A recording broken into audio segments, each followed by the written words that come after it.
নমস্কাৰ। আজি এইটো ভিডিঅ' লৈ আহিছোঁ। কাৰণটো হৈছে মানে কি, মই আজি কেইদিনমানৰ আগতে, কেইদিনমান নহয় দুদিনৰ আগতে ভিডিঅ' এটা দিছিলোঁ 1 তাৰিখে। সকলোৱে এপ্ৰিল ফুল বুলি ভাবিছিলে, তাৰ বাবে ক্ষমা প্ৰাৰ্থী। মই তেনেকুৱাকৈ কাকো তন নথকোঁ। তাৰ পিছলৈ মই এখন ফটো দিছিলোঁ বাৰু, সেইটো অকণমান এনেই ধেমালি কৰিবৰ কাৰণে দিছিলোঁ বাৰু। যিয়ে নহওক, আপোনালোকক সকলোকে মই কথা দিছিলোঁ যে প্ৰমাণ সহকাৰে আপোনালোকক মই এটা বস্তু দেখুৱাই দিম। যিসকলে আপোনালোকক বা আমাক ঠগি আছে, তেওঁলোকে যেনেদৰে আমাক কৈ থাকে যে আমি ৰিপ্লাই কমেণ্ট কৰিলে আমাৰ নিজৰ এংগেজমেণ্ট বাঢ়ে বা এনেকুৱা ধৰণৰ বহুত কথা কৈ আছিলে, সেইসকলৰ কাৰণে মই ভিডিঅ'টো বনাই প্ৰমাণ কৰি দিব বিচাৰিছিলোঁ আপোনালোকক যে আপোনালোকে মিছা কথা বা মিছা হেৰিয়াত লাগি থাকিলে এনেকৈ নহ'ব বুলি। আৰু সেই হিচাপতে মই ভিডিঅ'টো এতিয়া বনাইছোঁ। মই স্ক্ৰীণ ৰেকৰ্ডিংটো এইটো ছাইডত লগাই দিম। সেইকাৰণে ভিডিঅ'টো মই পথালিকৈ বনাব লগা হ'ল। তাৰ বাবে ক্ষমা প্ৰাৰ্থী। কিছু অসুবিধাও হ'ব পাৰে আপোনালোকে চোৱাত। কিন্তু এই ভিডিঅ'টো মই ইউটিউবতো দিম। যদি ইয়াত চোৱা আপোনালোকৰ অসুবিধা হয়, তেতিয়াহ'লে ইউটিউবত এবাৰ চাই ল'ব। এইটো অনুৰোধ মোৰ, কিয়নো এই ভিডিঅ'টো এইটো কাৰণে মানে মই কৈছোঁ, ইয়াত মই পথালি স্ক্ৰীণত ভিডিঅ'টো বনাব লগা হৈছে। যিহেতু এখন স্ক্ৰীণ মোৰ ইয়াত সম্পূৰ্ণকৈ লাগি থাকিব আৰু সেই স্ক্ৰীণখন মই সম্পূৰ্ণকৈ দেখুৱাব বিচাৰোঁ কাৰণে ভিডিঅ'টো দীঘল, সেয়েহে মই এনেকৈ বনাব লগা হৈছে।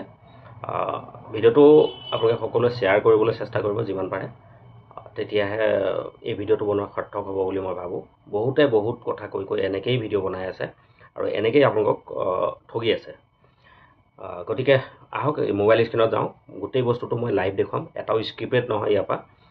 মই স্ক্ৰিপ্ট একোৱেই নকৰোঁ, এডিটিঙো নকৰোঁ, একোৱেই স্ক্ৰীণ ৰেকৰ্ডিংটো সম্পূৰ্ণ আপোনালোকৰ চকুৰ আগত ৰাখি পেলাই দেখুৱাই দিছোঁ। চাওক এবাৰ আৰু গোটেই বস্তুখিনি বুজি লওক। এতিয়া আমি সিদিনা দিয়া পষ্টলৈ যাম। আপোনালোকক মই লাইভ দেখুৱাম আজি, চাই লওক। আহিলোঁ, আহি মই সেইদিনা যিটো পষ্ট দিছিলোঁ চাই ল'ব। মই ইয়াৰ পৰা এটাও স্কিপ নকৰোঁ, এইখিনি পষ্ট চাই লওক।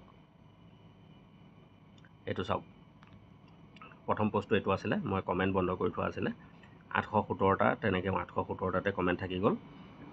লাইকখিনি বাঢ়িলে, লাইকখিনি 244 আছিলে, তাৰপৰা বাঢ়ি গ'ল বাৰু। কিন্তু কমেণ্টখিনি মই বাঢ়িব নিদিলোঁ, কিয়? কমেণ্ট মই বন্ধ কৰি দিলোঁ। কমেণ্ট বন্ধ কৰি দিয়াৰ লগে লগে ইয়াত কমেণ্ট কোনেও কৰিব নোৱাৰা হ'ল। তো সেইটো কাৰণে কমেণ্ট বন্ধ হৈ গ'ল। এতিয়া চাওক, এই পষ্টটো মই লিখিয়ে দিছিলোঁ ইয়াৰ পৰা কিবা এটা মই প্ৰমাণ কৰি দিম বুলি। এতিয়া প্ৰমাণটো কি দিম সেইটো চাই লওক। প্ৰমাণটো কি দিম সেইটো চাই লওক। প্ৰমাণটো হৈছে, বহুতে বহুত কথা কয়, চবকে মানে এটা ভুল ধাৰণা দি আছিলে। ভুল ধাৰণাটো কেনেকুৱা? আপোনালোকে ৰিপ্লাই কমেণ্ট কৰক, ৰিপ্লাই কমেণ্ট কৰিলে এংগেজমেণ্ট বাঢ়িব, ৰিচ বাঢ়িব, কিবা বাঢ়িব, এনেকুৱা ধৰণৰ বহুত কথা কয়। এতিয়া চাওক, এই পষ্টত মই সেইদিনাখন চবকে কৈছিলোঁ যে আপোনালোকে ৰিপ্লাই কমেণ্ট কৰিব যিমান পাৰে, আৰু সেইমতে ৰিপ্লাই কমেণ্ট বহুতখিনি হৈছিলে। হোৱাৰ ফলত পষ্টটোত সেইদিনাখনেই, তাৰপিছৰ পৰা আৰু এংগেজমেণ্ট বঢ়া নাই। এইখিনি মই মানে তেতিয়াই কমেণ্ট বন্ধ কৰি দিয়াৰ লগে লগে মোৰ ইমানখিনি আছিলে তাতে থাকি গ'ল। তো এতিয়া চাওক, ইয়াত ভিউজ হৈছে 2469 আৰু এংগেজমেণ্ট আহিছে চাওক 1553, ৰিচ 1282। এতিয়া ৰিচতকৈ এংগেজমেণ্ট বেছি, এংগেজমেণ্টকৈ ভিউজ বেছি। ভিউজটো আমি ইয়াত কাউণ্টিং নকৰোঁ। ইয়াত আমাৰ এটাই বস্তু আহে, যেতিয়া ৰিপ্লাই কমেণ্ট কৰা হয় তাত এংগেজমেণ্টটো বেছি হয়। তো এংগেজমেণ্টটো আমি কাউণ্টিং কৰিম। এইটো এংগেজমেণ্ট চাই লওক, আৰু এইখিনি ৰিয়েকশ্যন আৰু এই কমেণ্ট, এইবিলাকে আমাৰ এংগেজমেণ্ট বঢ়ায়। গতিকে এইটো ৰিয়েকশ্যনটো চাওক, ৰিয়েকশ্যন 261 আছে আৰু কমেণ্ট আছে 817।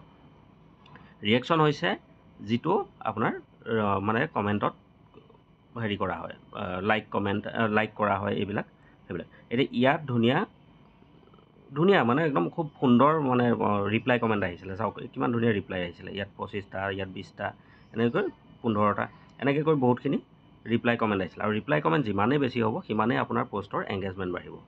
এতিয়া তাৰপিছতে মই আৰু এটা পষ্ট দিছিলোঁ, তো সেই পষ্টটোত চাই লওক এবাৰ। এতিয়া আৰু এটা পষ্ট মই উদাহৰণস্বৰূপে দেখুৱাইছোঁ। এই ফটোখন মই সেইদিনা ব্লাড দিয়া আছিলে, সেইদিনাখনৰে। তো ব্লাড দিওঁতে মই এই ফটোখন দিছিলোঁ, কিন্তু এই ফটোখনতকৈ এই ফটোখনত চাওক লাইকৰ সংখ্যাটো কম, 257 ইয়াত আছে, আৰু মোৰ ব্লাড দিয়া ফটোখনত 307 আছে। মানে লাইকৰ সংখ্যাটো মোৰ ফটোখনত বেছি আছে, কিন্তু কমেণ্টৰ সংখ্যাটো কম আছে। তো কমেণ্টৰ সংখ্যা কম হোৱাৰ ফলত কি হৈছে, মোৰ এংগেজমেণ্টটো চাওক 1077টাহে আছে। তাৰ মানে কি হৈছে, ইয়াত ভিউজো বেছি হৈছে, সিটো পোষ্টতকৈ ভিউজো বেছি আছে, কিন্তু এংগেজমেণ্ট নাই। কিয় নাই? ইয়াত ৰিপ্লাই কমেণ্ট নাই। তো এই ৰিপ্লাই কমেণ্টেই প্ৰমাণ হয়। এইটো এটা মই আকৌ উদাহৰণ দিলোঁ। চাওক, 2469 ভিউজ আছিলে, আৰু মোৰ এই ফটোখনত মোৰ 2842 ভিউজ আছিলে, কিন্তু এংগেজমেণ্টটো চাওক 1077, আৰু ইয়াত এংগেজমেণ্টটো চাওক 1553। তাৰমানে ৰিপ্লাই কমেণ্ট যিমান বাঢ়িব আমাৰ, সিমানেই এংগেজমেণ্টটো বাঢ়ি যাব। সেইটোৱে হ'ল আচল কাৰণটো। এতিয়া তাৰপিছতে মই আৰু এটা পোষ্ট দিছিলোঁ কালি, যিটো মই কৈছিলোঁ যে এইটো যিটো পোষ্ট সিদিনা দিছিলোঁ, সেই পোষ্টৰ লগত এইটো মই মিলাবৰ কাৰণে ইয়াত মোৰ লাইকটো কম আহিলে। তথাপিতো আপোনালোকে উদাহৰণ হিচাপে মোৰ ফটোখনত পালেই, লাইক তাত বেছি আছিলে, কমেণ্ট কম হোৱাৰ বাবে সেইটো হ'ল। ইয়াতো একেই, ইয়াতোতো আপোনাৰ 224টাহে মানে কমেণ্ট আহিলে, কিন্তু এইটোও এবাৰ চাই লওক, মাত্ৰ 555টাহে ইয়াত এংগেজমেণ্ট বাঢ়িছে। তাৰমানে ইয়াততো ভিউজটোও নাই বাৰু, এইটো ভিউজটো আপোনালোকৰ সঁহাৰি কিছু কম আহিলে। ৰিপ্লাই কমেণ্ট ইয়াত এটাও নাছিলে, একেবাৰে এটাও নাছিলে ৰিপ্লাই কমেণ্ট ইয়াত। মই সকলোকে অনুৰোধ কৰি পোষ্টটো দিছিলোঁ, ৰিপ্লাই কমেণ্ট নাই, ইয়াত ৰিয়েকশ্যন নাই, একোৱেই নাই। তাৰ কাৰণে কি হৈছে, একেবাৰে সীমিত সংখ্যক মানে এংগেজমেণ্ট বাঢ়িছে। তো এইখিনি হ'ল আমাৰ আচল মূল কাৰণ। এংগেজমেণ্ট যে বঢ়াবলৈ বা কোনোবাই যে আপোনালোকক আমাক চবকে কৈ থাকে যে পোষ্টত এইটো মানে পোষ্টৰ তলৰ ৰিপ্লাই কমেণ্ট কৰক, আপোনালোকে বন্ধু বঢ়াই ল'ব, বা মানে আপোনালোকৰ এংগেজমেণ্ট বাঢ়িব। আৰু এজন এতিয়া নতুনকৈ মানে মই নাম শুনিছোঁ, সেইজনো খুব চৰ্চাত আছে। তেওঁ আজি 2 দিন আগত তেনেকুৱা এটা পোষ্ট দিছিলে, আপোনালোকৰ নিজৰ এংগেজমেণ্ট বঢ়াবলৈ মন আছে যদি এইটো পোষ্টৰ ৰিপ্লাই কমেণ্ট কৰক বুলি কৈ আছিলে। তো ফেচবুকৰ বিষয়ে তেওঁ জ্ঞান দিয়া মানুহ। গতিকে এইটো মই আপোনালোকক প্ৰমাণ সহকাৰে দেখুৱাই দিলোঁ। যিমানেই ৰিপ্লাই কমেণ্ট বাঢ়িব, সিমানেই আমাৰ এংগেজমেণ্টবিলাক বাঢ়ি যাব। গতিকে আশা কৰোঁ ভিডিঅ'টো আপোনালোকে ভাল পালে। মই প্ৰমাণ সহকাৰে দেখুৱাই দিম বুলিয়েই মই এইখিনি কৰি আছিলোঁ। আপোনালোকক কিছু শাস্তি দিলোঁ, 2-3টা পোষ্ট দি পেলাই আপোনালোকক ইয়াত মই ৰিপ্লাই কৰিবলৈ, কমেণ্ট কৰিবলৈ। তাৰ বাবে ক্ষমা প্ৰাৰ্থী। আৰু ভিডিঅ'টো যিমান পাৰে আপোনালোকে শ্বেয়াৰ কৰিব, কিয়নো মিছা কিছুমান প্ৰলোভন দি পেলাই মানুহে আমাক হেৰি কৰি আছে, ভুৱা মানে প্ৰলোভন কিছুমান দি পেলাই আমাক এটা মিছা বাৰ্তা দি আছে আমাক। গতিকে সেইখিনিৰ পৰা সকলো বাচি থাকক, সকলোৱে নিজৰ নিজৰ কামখিনি কৰি যাওক। নিজৰ পোষ্টত নিজে ৰিপ্লাই কমেণ্ট কৰক, বা আনে ৰিপ্লাই কমেণ্ট কৰিলে তেতিয়াহে এংগেজমেণ্ট আহে। সেই প্ৰকৃত সত্যটো সকলোৱে বুজি পাওক, সেই বুলিয়ে মই ভিডিঅ'টো বনালোঁ, আৰু গোটেই প্ৰমাণ মই দেখুৱাই দিলোঁ, লাইভ প্ৰমাণ দেখুৱালোঁ। আশা কৰোঁ ভিডিঅ'টো সকলোৰে বাবে ভগাই দিব বা শ্বেয়াৰ কৰি দিব, এইটো মোৰ অনুৰোধ। ইয়াৰ আগতে মই কোনোটো ভিডিঅ'ত তেনেকৈ কোৱা নাছিলোঁ। আৰু যিসকলে তেনেকৈ তেতুফালি কৈ থাকে যে এইটো ভিডিঅ' আপোনালোকে শ্বেয়াৰ কৰক, বা আপোনালোকৰ এংগেজমেণ্ট বাঢ়িব, অলপ ৰিপ্লাই কমেণ্ট কৰক, এনেকৈ ধৰণে মই তেনেকুৱা ক'বলৈ আজিলৈকে আপোনাক ঠগিব মই নাযাওঁ, নিবিচাৰোঁ।